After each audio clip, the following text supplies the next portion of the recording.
let's be clear, this definitely was the launch pad for the election, which is due in May. The budget is really very much focused on cost of living, providing relief and supporting lower income. And we've seen a raft of announcements in recent months, as you pointed out, energy rebates, help for prescription costs, greater bulk billing, increased spending on education and hospitals. And last night, the big surprise was these income tax cuts. And so it adds really to this whole package to focus on lower income as we head towards an election. So it does cost the budget. These income tax cuts are quite costly, $17 billion in total. And what we can see in the budget very clearly is that any of the revenue that has been raised, additional revenue, reduced outlays, that's pretty much all been spent over the next 4 years. So very little savings at all. That puts the budget firmly in the red, about 1% of GDP this fiscal year, worsens next year to 1.5% of GDP deficit, and persistent structural deficits thereafter. So it really is a story of continued high expenditure as a percentage of GDP, and really very little to rein in expenditure, or on the other side, to try and lift revenue on any kind of structural basis. So yes, persistent deficits all around. Su-Lin, so there are domestic pressures, there are external pressures as well that Australia, like every single country in the world, is facing, given the tariff headwinds and the risks there. So it's probably a price worth paying, maybe. But is all of this enough to buffer the Australian consumer and buffer Australian business from what could be a global growth shock?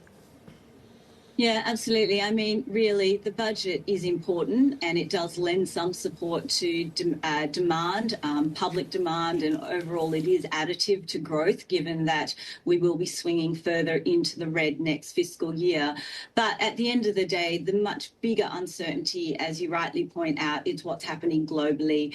The risk of rising global protectionism, what it means for global trade, global growth. Australia will feel the impact of that, given that we are a medium-sized, very open economy. And so I think the budget forecasts, and particularly the growth numbers, have more uncertainty than usual, and the budget papers acknowledge that. This budget helps a little in tempering and offsetting some of that uncertainty, but it remains very early days. We are seeing some early signs of recovery in the consumer, but in particular, an expectation that business investment picks up over the next 12, 18 months. Is maybe on the optimistic side, given the amount of uncertainty. There must be a risk that businesses in Australia, like many around the world, sit back, wait, and won't commit to new spending plans or hiring plans. Yeah, Su-Lin Martin here. Great to see you again. Always a pleasure having you on the show. So it's pretty obvious that what Labor is doing is they're creating a buffer or a cushion, right? Not just ahead of the budget, ahead of the elections coming up in May, but also with all this tariff uncertainty and the risks to growth. Long term, though, you know, we were just showing folks the deficit as a percentage of GDP. It looks like Australia has a significant amount of fiscal headroom. They can borrow more or get that deficit wider if they really want to. And the fact of the matter is they're probably going to have to do that at some stage, right? I'm thinking for about two things here. One, you've got graying demographics, which people don't really talk much about with regards to Australia. And two, defense spending is going to have to go up. That's true. Look, it's absolutely fair to point out that by international standards, Australian both gross and net debt is quite low, particularly by G20 standards. There is that fiscal headroom in that sense. The OFM has just released its borrowing task this morning. It is a material step up, so they will be issuing about 150 billion of Commonwealth government bonds next fiscal year versus 100 billion this year, so a decent step up. 50% there, and those borrowing tasks will remain high. Australia does have that headroom if we do get external shocks or the global situation deteriorates or is worse than we anticipate. But I think at the end of the day, that shouldn't breed a complacency. The structural deficit that you point out is real. Expenditure as a percentage of GDP next fiscal year hits 27%.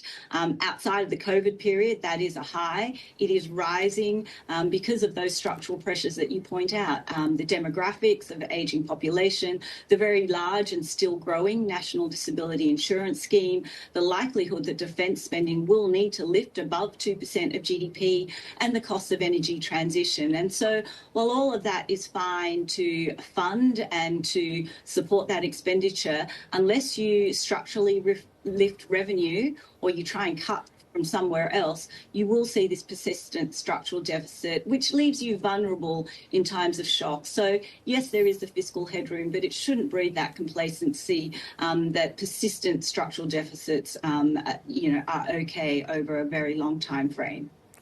Yeah, Su-Lin, you're an economist, but you're also a markets person. And from a 30,000-foot point of view, you probably agree that, with the risks that inflation could get considerably higher from here, a country whose bedrock is commodities is not a bad place to be.